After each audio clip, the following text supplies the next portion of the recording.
Hello everybody and welcome back to Gardens and Crystals with me, Wesley Peterson, and today we are out in my garden here at Crystal Cottage again, and I am going to be working on a couple of bushes behind me here in my botanical garden area.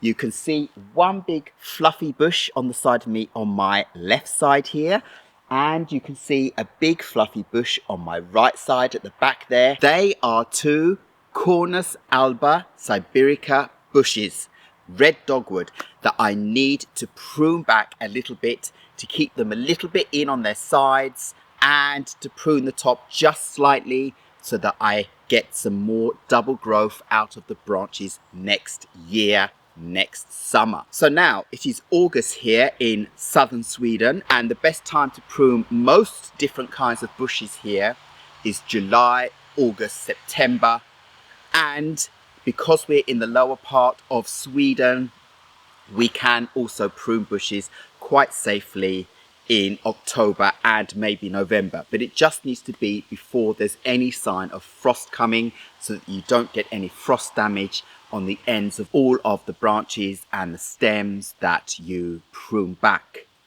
These are very hardy bushes, and they are bushes that give beautiful winter interest colour. Their stems are bright red in the snow, and I'm just going to plot in some wonderful photos to show you just how gorgeous they look when they are covered in snow in the winter.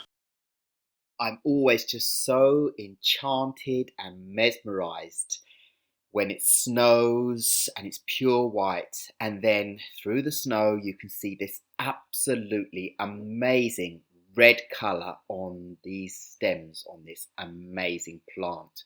And I just can't believe that this kind of coloration is created in nature and is so perfect and so bright. It's just wonderful, and it really does give such an amazing character to the garden all winter long.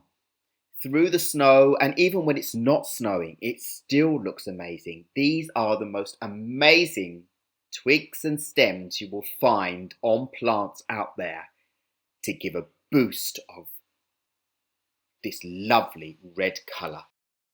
So I really hope you enjoyed seeing these few photos, just so you get an idea of how wonderful these bushes are with their year-round interest, and that's why I love them, and that is why they are a central focus in my garden. So there are different ways you can work with these plants in your garden. For example, you can see behind me I've let these two bushes grow into huge bushes, and well, they are pushing on 3 meters high, and they can get taller than that, that's for sure. These have been growing out for me the last probably 5 years in the positions they're in now, and they were stems that were growing from the mother plant that I had out on the border of my garden, and that plant I went in and pruned hard back 1 year. It was very old, because I wanted to get the new red flush out of stems on the plant.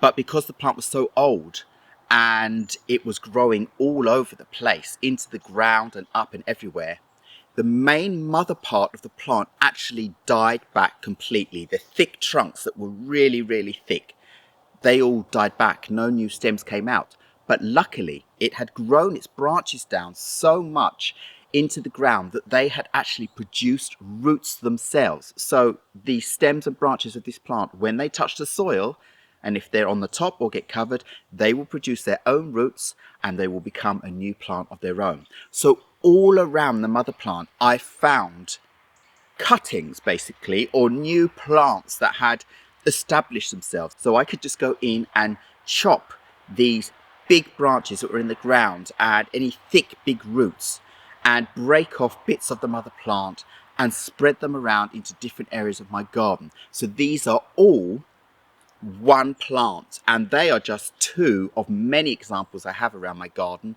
and I will be showing you some different examples in the garden to show you different ways of how you can work with this plant. So some other examples of my Cornus alba Sibirica.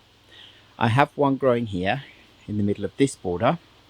It's grown up to here, and all of this is going to be cut right down next spring. And the reason for that is down here at the bottom. You can see that the stem has been bitten up by the deer and is completely exposed. It hasn't harmed the plant. It's growing out a lot of new leaves and stems and so forth, as you can see here, and doing well and growing up. But I'm going to prune back this next spring to get some new lovely red stems growing up in the middle of this border.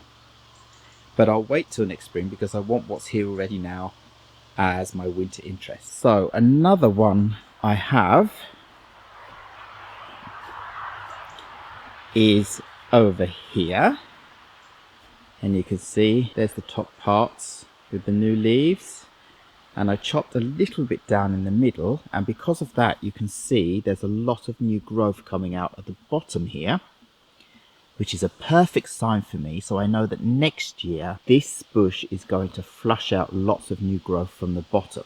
It's too late to do it now, so these stems are just going to be left to give me winter interest with their red coloration on them. So if you look here, you can see a lot of red stems. That's lovely. And then I have another one I want to show you over here in West Side Garden, because this one was moved also because it got chewed up by the deer, and now these plants reside here. They've already gone into autumn mode, so this gave me a chance to show you leaves on this plant when they've already turned red. Now look at these, how perfect they look. Imagine those big bushes all like this later on. So I moved these plants from a more exposed area here because if we go down to the bottom and take a closer look, you can see how the stems down here look quite brown and old. These were all bits that were off my big mother plant, and the one at the front here specifically was bitten up by the deer. So I put these all into this border in this rockery and decided to just let them carry on as they are for this season, and then I'm going to prune them, of course, right back down to the bottom, and they will flush out lots of lovely new green leaves and lovely stems that will turn bright red for the winter next year, not this year. But it's all going to grow out and be beautiful. So they are in the middle of this rockery here where the deer shouldn't go in and bother them anymore in there, and they're going to give a lovely backdrop to all of this green when they go out into a big beautiful bush, just like my other two bushes. But that is just to show you this is an absolutely winner plant for you in your garden. And in a moment we'll go in and have a look at the lush green foliage of this plant during the summer season. They're absolutely beautiful and bright green. And I'll even be able to show you a couple of flowers. They did have more, but they have a couple on them now. And then they get little black berries on them as well. So there's all sorts going on with this plant. And then in the autumn time, these plants turn the brightest red colour in their leaves, and then the stems as well, all over the plant. They are absolutely amazing. They switch colour so much that you could think it's a completely different plant. And because of that, I'm going to have to put in some photos so that you can see just how extreme this plant changes character through the seasons. Have a look at this plant in the autumn. So here I've actually ended up mixing in a few mid-autumn, late autumn, early winter time pictures so that you can see all of these stems when it's not snowing in the garden, and also the beautiful leaves that change to all sorts of different colours, from a light kind of reddy to a darker red, to a burgundy red and orange, but they're mostly these red tones, and sometimes they can be just so striking, and sometimes they're a mix of colours, and it is just all so amazing to think that these plants were bright green all summer long and had their little white flowers on them, and then their little bluey black berries that come out on them as well. And look at the striking colour on this plant. It is just wow, wow, wow, all year round, all the time. Just can't get enough of these plants. So wasn't that just amazing to see? The gorgeous, gorgeous red of these plants, and why, of course, I want them as central focuses in my garden and around in different areas. So anyway, as I said, you can let them grow out like this, or you can go in the spring and chop them down right near enough to the ground. You can probably leave around 10 centimeters or so. And if you prune all of the stems so that you prune them just above a node area, which is a line around the edge of the stem where new branches will come out, then you will get a good amount of growth the next season, and your plant will still be able to reach around 1 meter or so tall in one season. They grow extremely fast, and then you'll get the lovely dark red branches for the winter season.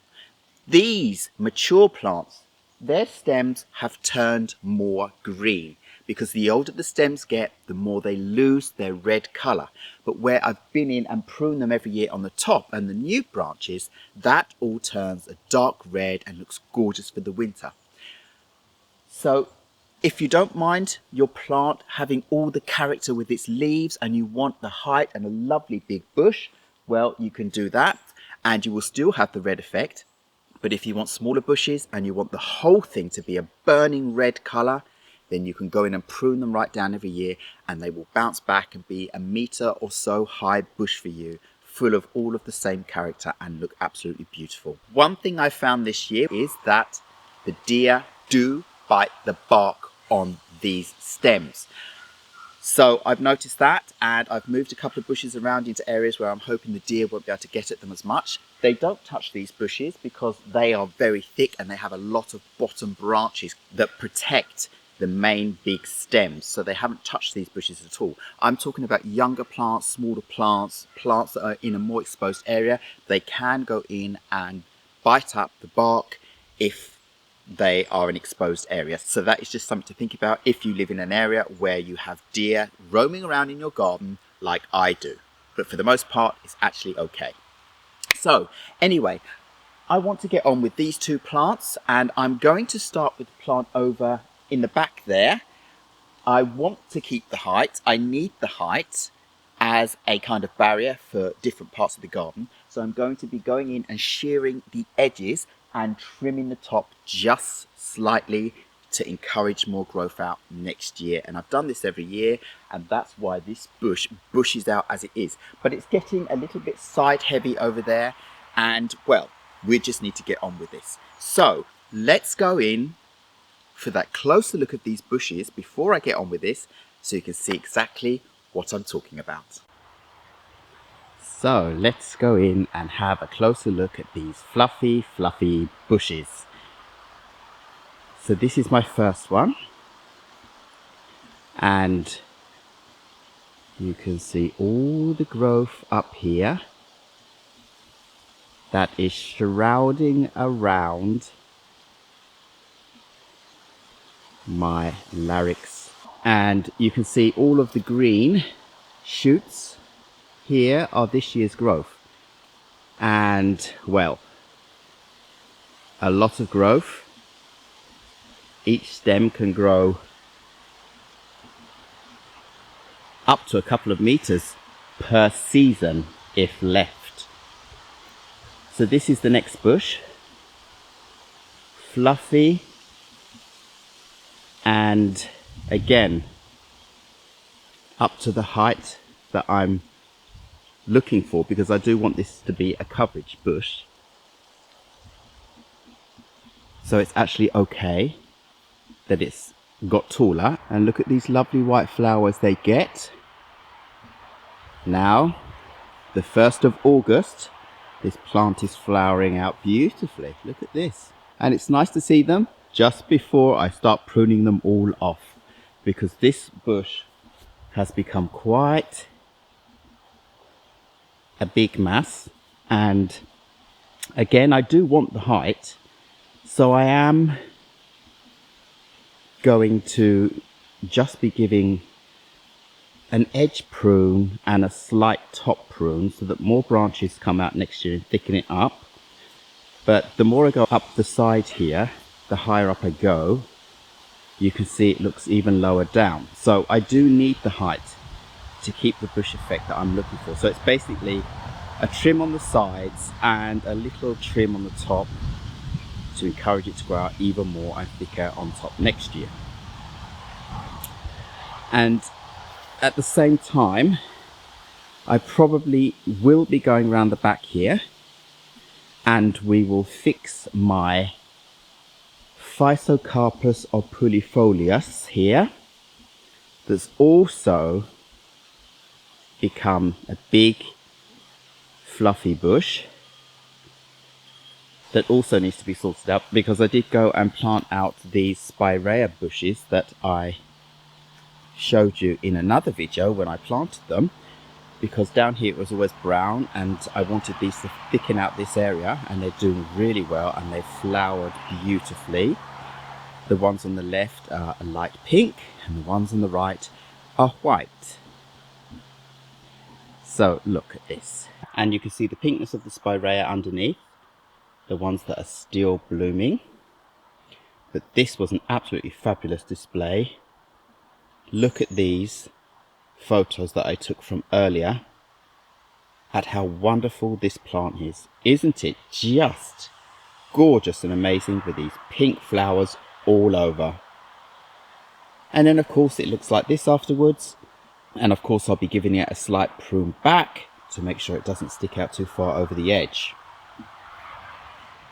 And I have another variety here that are blooming out still very beautifully. These are a darker pink and they have been looking amazing, and they're fading back now too. So look at these photos I took of this plant a little bit earlier when the whole lot was dark pink. Gorgeous. But anyway, this video isn't about these plants, so let's get back to my bushes and start the day's job.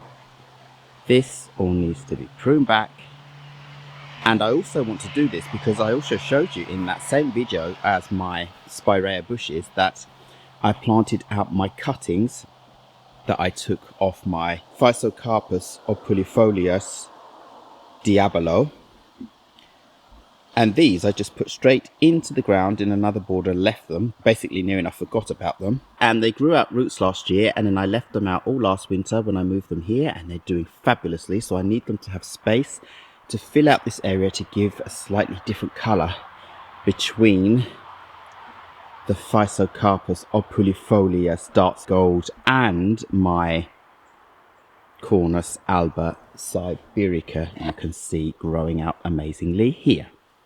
So I really hope you enjoyed seeing these plants close up. Now it's time for me to show you the tools that I'm going to be using for pruning these bushes. Well, the first thing I need, of course, is this. I need a ladder because I'm not a very tall person and there's no way I'm going to be able to reach up to 3 meters tall without a ladder. So that's the first thing I need. The next thing I'm going to be using is this.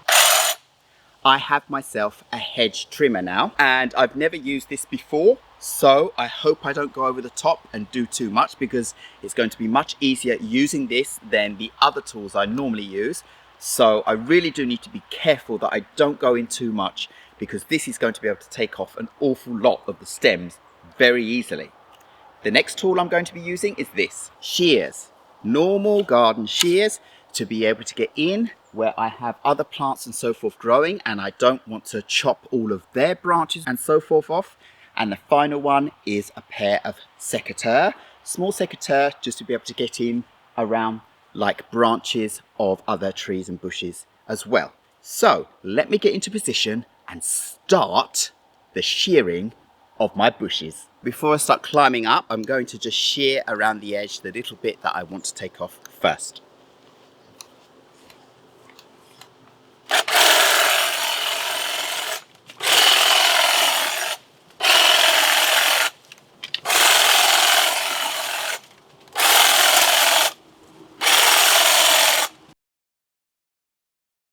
So that's the edge pruned back a little bit. Now I need to get up to the top and just give a little slight trim on the top.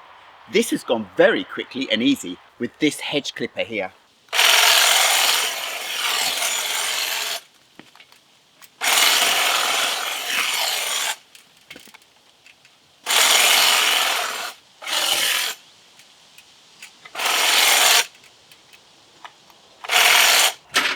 Now I just need to have a look how it's looking already.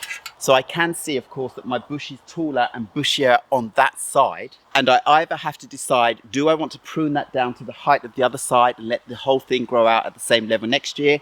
Or do I still want to keep that height and let the other part catch up? We'll see. I'll go and prune around the back and see how it works out. So now I'm on the back side view of the bush, and you can see half is much lower. Let's get on and trim some of the other side. So from here, I can't reach those middle pieces, so I'm going to have to quickly move my ladder just a little bit closer. And at the same time, I'll get to see what it's looking like.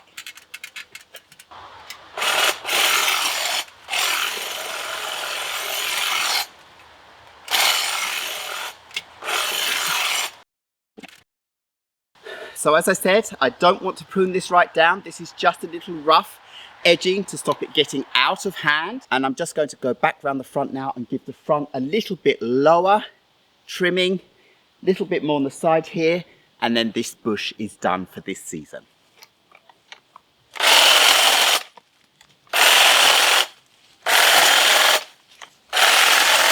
So now let's get back round the other side. So to me, this bush is already looking much more shaped and beautiful already. Just a tiny bit more.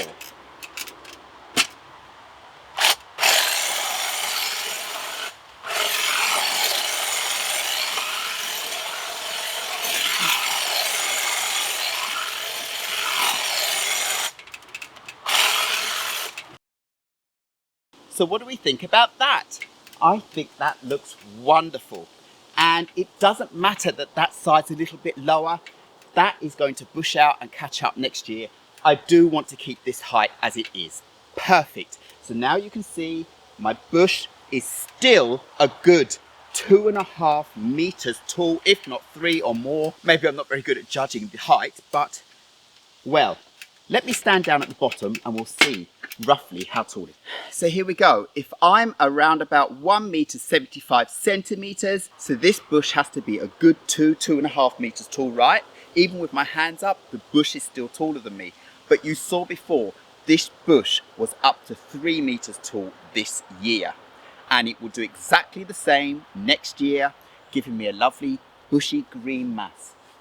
It's amazing to think that all of this is going to turn bright red in just a couple of months. Oh, I love you. You're so gorgeous. That's enough with that one. Let's get on with the next bush. So right, we're now at the next bush here. And this time I don't dare to use the hedge trimmer because I have my larix tree growing behind with their branches in amongst the branches of my red dogwood. So I don't want to go in chopping all of those off, because what I want to do now is expose a little bit more of that tree because it's so beautiful. But I do want the height of these bushes. So this is going to just be a slight prune on the very top and to remove some of the branches from in amongst the tree. I just don't want to make any mistakes. So that was it for this side. As I said, just a very quick job. We'll go around the front where I'll be able to reach the higher parts just over there. So this time, before I go all the way up the ladder, I am going to prune back what I think needs to be pruned back around the sides to give me an idea of the shape I want. And then it's a matter of just pruning back a little bit on the top.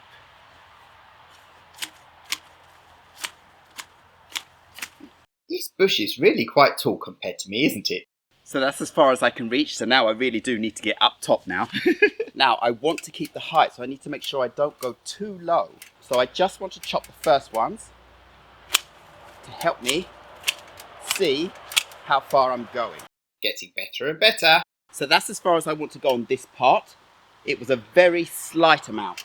And now I need to go back a little bit behind, and I'm going to have to use my secateurs this time because these branches are really in amongst my larix tree. I'm actually having a hard time reaching right in the back there, so I'm going to have to put my ladder in over some of my bushes here, and I hope they're going to be okay with that. There, that just about does it. I need to go back and have a look and see if it's the height that I want now. So that's me done with these two bushes, and I'm not going for the nicest bush in town competition effect. I am just going for manageable bushes that fit into the borders in my garden and give me the height that I want. So that bush over there looks absolutely wonderful, I think. And this one looks wonderful too. Some of its stems are a little bit higher, and they are higher at the front of my larix tree there, and a little bit lower in behind so that I can see my larix tree there. I got so many branches off, and I just want to show you, I have the two different plants that I'm working on today here. I have my Physocarpus opulifolius dark gold here, and you can easily make propagations from these plants. Soil propagations, very, very easy. Go in, rip off all of the lower leaves, as well as many of the top leaves, okay? You can leave this as long as that and put it in a deep pot, and roots will come out everywhere there are nodes where there were leaves. You can halve the size and put that in a pot and leave just a couple of leaves so that the plant doesn't lose too much moisture while it's trying to grow out, and they will get roots very, very quickly, and before you know it, you have a whole load of new plants. So the amount you take off every year, you could get yourself hundreds of new plants if you really, really wanted to. And I'm just going to show you a couple of these that I have on the go already in a pot, just to show you how easy it is to propagate them. So here we go. Here are my cuttings of my Physocarpus opulifolius dark gold, and you can see they're doing very well. And these have been soil propagated approximately a week ago now, and they're all looking really, really good. So they should come on a treat and be able to be planted out where I want them, I think in Silver Way on the edge there, because this is such a reliable bush. So there we go.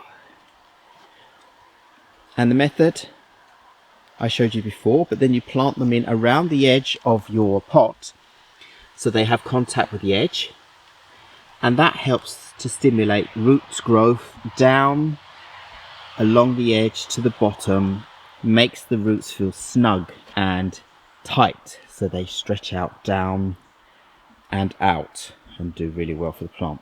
If you plant them in the middle of a large pot like this, it could take a longer time. Sometimes they won't take because the roots don't have any kind of barrier up against them to keep them feeling snug. But of course it does work planting them in the middle.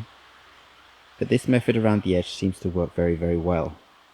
I mean, when you plant them in the garden, they're always straight into the soil, and it works. So both methods can be used, but this is a very good method for getting quicker results with the roots. So I hope you like seeing those propagations of this plant. Now, this plant is exactly the same. This is my Cornus alba Sibirica. And, well, you would do exactly the same thing with these. Rip off the leaves so you have a bare stem. Leave a couple at the top. You could leave all of these. You could take even more off if you want. It's up to you. As long as there's not too much foliage so that the cutting can't get enough moisture to sustain these leaves, because obviously it has no roots at the moment. Halve this so that you have a couple of nodes underneath, and then you can have a couple in the soil. So you can prune up to the bottom of the bottom node here. So I'll do that just to show you. So if you prune here, that node area where the leaves would come out is where roots will grow. But if these two, 1, 2 or 3 node areas are under the soil, then roots should grow out of those. And you will see it's taking off once the plant starts growing out new leaves. So that's as simple as it is. Now, the amount I have on the floor, I could make thousands of cuttings, but I don't need any more right now in my garden. And I know I get these every year, so if I want to do it another time, I will. So now, we need to go round the back and have a look at my Physocarpus opulifolius and give that a good old trim back as well. So now then, we're on the back side of the same border. Here is my Physocarpus opulifolius darts gold bush that does amazingly for me every single year. And I did a video where I planted in these Spiraea bushes underneath here, and I pruned back this bush at the same time to make space for them. Well, look how much they've grown out again. This was just 1 year later, and I'm getting the height I want. Again, I want the height. These are getting up to that 3 meter high mark, and that makes me so happy. And I'm just going to prune them all slightly around the edge at the top again to keep the height, but to encourage the plant to branch out more next season. But I need to give it a good hard prune back on the sides. And for that, I'm going to use my hedge clipper. And then for the top, just to be careful, I'll use my shears. Let's get on with this.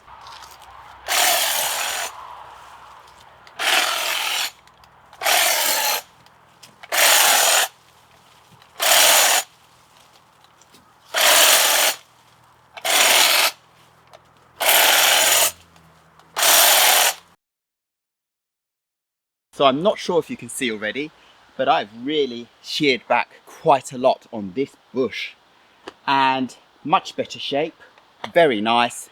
And I don't need to worry about anything because I know this will bounce back, but I still have a lot to do just around the bottom area to expose more light and space for my Spiraea down here, and for my Physocarpus opulifolius Diablo that I have on the side there that I need to give a lot more space to grow out as well.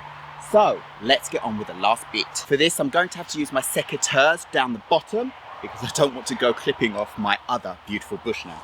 Oh, I'm really enjoying getting this done. It's going to be great. So now I'm pretty pleased about the outcome of the whole edge of this plant. So now I just need to get my secateurs and do the top, and then I am done. Snippety snip, snip, snippy snip. So there's me all done. And as I said, I wanted to keep the height, so I haven't pruned very much on the top. It's still left to be a little bit taller, but most of all the ends that are growing out have been pruned back so that I'll get more branching out next year and a thicker bush, and I'll be able to keep it more pruned in the shape it is. So this went really well. I've pruned the sides on my Physocarpus opulifolius Diablo. I haven't touched the top, but I'll get round to that at another point because it's not a very big bush. I'll let it grow out a little bit more, then I'll prune it a little bit back. But this is a wonderful result, and now I can see around the corner into the courtyard garden area, and it's all looking wonderful. And now the weather's decided to pour down with rain for me, so it was a perfect time to end this video. But before I go in, I'm going to give you a quick race around to look at everything so we can see how it's changed. Let's go. So after the downpour, well, after it's still raining, let's have a little look at these bushes. So this one's looking quite nice like this, and you can see around the bottom how much I've got off the bush and the other bush. So this is quite nice. You can see it needs to fill out a little bit more at the back here, but that's okay, it will do so. And then we can go around here. Oh, it's starting to pour down with rain again, so I hope I can get this filmed quickly. So look at all the debris on the floor here that I've taken off this bush here at the back. Looks really good, really nice. And look, it's given much more space to all of these Spiraea bushes at the bottom, as well as what I was saying about my Physocarpus opulifolius Diablo that I planted in here. These cuttings that have done really well, bounced back this year, but because they were in the shade, you can see they turned a little bit more green here because they were being shaded out by the other bush, but they've still got their colour here, and they're going to be absolutely beautiful when they fill out and get bigger here in this hole. And you can see the trunk of my beautiful larix tree here,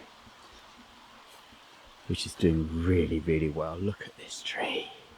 You can see it in the light, I'm not sure. Look at that, it's grown so much this year. So I'm really pleased about that. So this little hole here is perfect for this darker bush to grow out. And you can see there's a slight little gap at the back now behind the Spiraea, so they have space to fill out even more down here, which is exactly what I want. Look at this. Looks absolutely fantastic now. So I'm really pleased about the outcome of all of this. And that shows you how quick and easy it is to go and prune a couple of bushes and keep them under control so that we can get around the pathways, like this pathway here, in the garden. So now all I need to go and do is rake up all the leaves that I've got off and the stems and put them in the compost heap. So nice. All of this. So I really hope you enjoyed seeing this video on how you can prune your Cornus alba Sibirica and your Physocarpus opulifolius plants of different varieties, and they are very easy plants. These plants have the bushing branches as winter interest, brown, nothing else.